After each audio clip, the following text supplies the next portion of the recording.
Okay, let's talk about one man that also said sorry. He said sorry before he left. Jose Mourinho said sorry to Chelsea fans before leaving. Yeah, he said sorry. Really? He said he apologized for the bad run of results.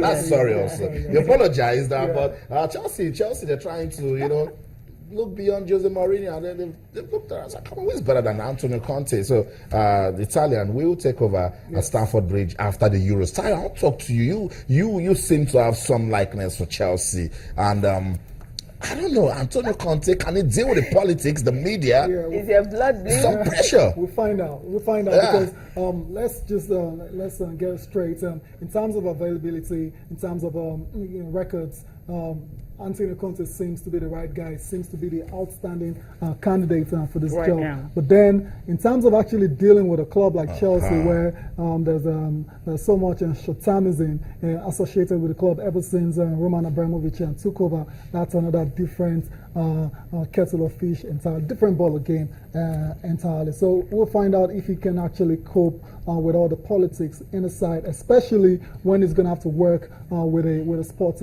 director, technical director Michael Emenalo. A lot of fans seem to believe he's one of the major problems of the team and they want him out. So it'll be very interesting to see how that relationship between Antonio Conte and Michael Emenalo evolves at Stamford Bridge. But that's the man there right now. Is going to take over after the Euros, like I said, Austin. Italian, we all know what they're capable of.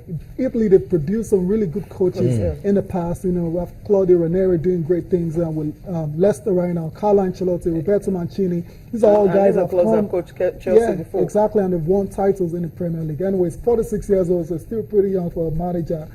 Trainer license, UEFA Pro, so it tells you he's very qualified. That's the highest qualification for coaching in Europe.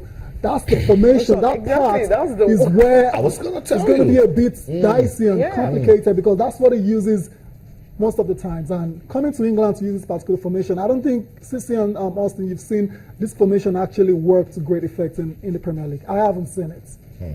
No, I haven't seen it. But I think he would definitely want to bring in players who can do that for him. That's what I'm thinking, because if you want to play formation like that, then you need players that are already used to that system. Exactly. You won't want to experiment like LVG will always do. You'll do a 3-5-2 in a racy, pacey English Premier League. No, we'll find out. Yeah, apparently they say Antonio Conte is very flexible as well. Exactly. So he knows how to adapt to to whatever situation that faces him. So we'll see how he does this particular one. But the 3-5-2 formation in England, I don't see it really working to great effect. Still on the profile of Antonio Conte, clubs managed, Juventus. Obviously, that's the biggest side is managed. Won 3 titles with them, Serie A titles. Siena as well too, Atlanta, Bari, and Arezzo. So, like I was saying, in terms of his, club honors, Serie A is won it 3 times. I said Serie B as well, one with Bari and Supercoppa Italia. It's won it twice. Twice.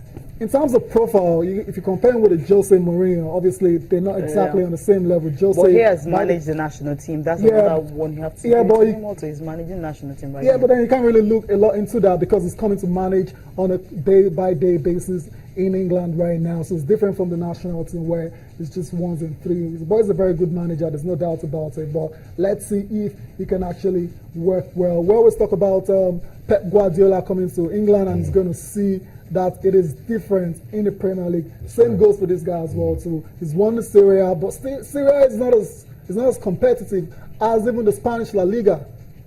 Wow. So he has a lot of work. He has his work cut out in England. Well, he's been at a competitive Juve. Well, I mean the league itself. The league itself. How many times have they won it in a row now? Juventus, they did 3 times when he was there. Then after that, Allegri is coming and won it twice as well. Twice already. Going to win the third one already. So like 6 times in a row. Exactly. So what I'm saying is, compared to the Premier League, where we all know how competitive it is, it's going to be a bit difficult. I think after that, I'm looking at the fact that when you coach a national team, sometimes that also adds to your experience, and not just that in terms of managing players and of course how to put them in the particular positions. Because with the national team, you can't buy the players. You work with the players you have. So if you can actually do that, check their Euro qualifiers. I think I'm going to judge him by his current result. They qualified 100% without losing 10 games they played. They won seven of them. The other one were actually draw. So when you have a coach like that who could do that with what you have, but I think I can give it to him that he will be successful at Chelsea. Yeah, well, you can't say for sure until he's That's why I just want to see how he will deal with the media. I want to see how he will deal with some of the players as well. In the team. I want to also see how he can deal with the politics, because you just mentioned a lot of people saying Michael Menalo is a problem, but Roman likes him. Roman is working with him. So, exactly. So you Conte comes and he says, this guy in the brand. So let's see how he's going to deal with it. Deal with it. So I mean, as a new coach, first thing first, you want to observe. You want to know the players that really play football for you. You know, you don't come now and start keeping Mikel on the bench again. We won't like it. That's what he's going to have to do. He's going to have to make decisions on who starts and who doesn't start for him. The big question I'm going to ask is about John Terry. Will he now allow John Terry to stay, or is John Terry going to go? That's another situation he has to resolve, because as of today, we all know John Terry says he doesn't have a new deal on the table. So it looks like he's going to leave in the summer. But then there's a new coach in charge now, and you might want John Terry to hang around. And it's coming from an Italian league where he understands that experience plays defense. I think some players might just be favored. Pato, of course, scoring his first goal in his debut. He's been in the Italian league. You need to clarify that one. Like you saying, Pato is likely to stay at Chelsea because of Antonio Conte is not coming. That's what I'm saying. Really? Might just find favor. That's what I'm saying. He just came in and all that. He might just find favor because he's already used to the Italian league. He might not like players jumping on the backs of other players.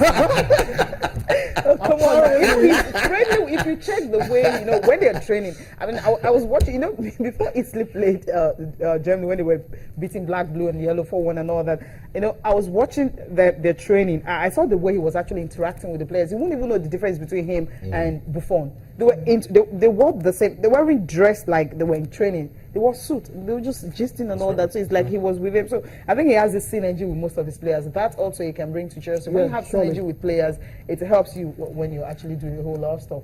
Cecilia Austin, I don't know if you know, they call him the Italian Jose Mourinho. Yes. And apparently they've got similarities. You can really compare the two players. It means it can get really tough for the players as well.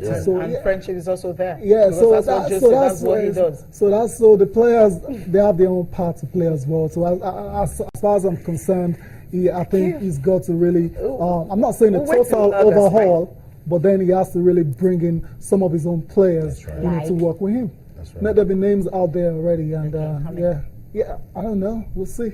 We'll find out. You have a score. Just build on this. It tells us that Chelsea can't just get over Jose Mourinho. They're bringing the Italian Jose Mourinho to come back to England. So Jose Mourinho still stays right there at Stamford Bridge. Let's just wrap up this segment with Yao Ming was a fantastic.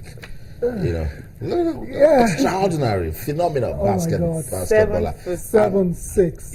And when you look at it, you don't really have players from Asia come to the NBA and then do, perform remarkably. He actually opened the way to Chinese players to start coming. Well deserved. He's being called into the Hall of Fame. Yeah, well deserved. You were talking about the height earlier. I mean, 7'6" center. I mean, he doesn't really need to jump to dunk the ball. He was quite dominant playing for the Houston Rockets then. But unfortunately, we couldn't really see his full potentials because he had loads of foot injuries. And that really affected and slowed down his career. But then he's a great player and he deserves his call-up to the Naismith Memorial Hall of Fame. He's not the only one on that list. There's Shaquille O'Neal. I'm sure you love Shaquille O'Neal. And that's the Yao we were talking about earlier as well. He had a great time with Houston Rockets. 19 points, 9.2 rebounds, and 1.9 blocks. That was his career totals for the Houston Rockets. We couldn't see the best of him because of injuries, but he deserves his call-up, like I said earlier. I was talking about Shaquille O'Neal as well. So a massive player, 7'1" center, very dominant, very strong, very powerful. When you see Shaquille O'Neal come into the paint, just get out of his way. Several times we've seen him break the he's broken the board several times. So that's another one. And then when you now compare him to Allen Iverson, a smaller version. Oh, what a player! What a player! He's my eye. He's our eye Austin. He's about 6 feet tall. But was very explosive. A point guard, or like the point guards we're seeing in the NBA right now, the Steph Currys and the Damian Lillards, where they dribble and shoot. AI used to take the ball to the paint. He drives out bigger players and finishes. What a player, 20 points per game for his career, finishing at 26.7. 7 points. 11-time All-Star as well also. And I remember one particular NBA final series where he had to go against the Lakers. He played for the Philadelphia 76ers, and he carried that team on his back all the way to the finals. What a player. All those players well deserved. And the female on the team there is Cheryl Swoop. First WNBA player to actually sign. She was the first player signed by WNBA, and she went on to actually win 3 MVP awards and 4 championships in the league. So it was definitely, but it was her 47-point performance in leading Texas Tech to the 1993 NCAA championship that actually make her, the talking point everywhere. So she's one of the greatest women when you're talking about the female basketball in the U.S. 4-time WNBA champion. So it's balanced. What a man can do, man can do better. About 10 of them. Of course, there's also another man talking about the first African-American coach, John McLeodon. He's also part on the list as well. And of course, the owner of there's actually one owner that's supposed to be there. I'm trying to remember his name now. Yeah, it's a long list. But we just decided to focus on the popular ones, especially the players that we are familiar with. And once again, congratulations to Yao Ming, Allen Iverson, and Shaquille O'Neal. Yeah. And of course the lady, Cheryl Swoop. Cheryl Swoop as well. Also giving a power to basketball, and she's being honored. We love it right there at Charles TV Sports Center in Lagos, Nigeria. Let's take a breather and let you see some highlights from the German Bundesliga. When we come back, we'll talk some more sports. Don't go anywhere. Stay.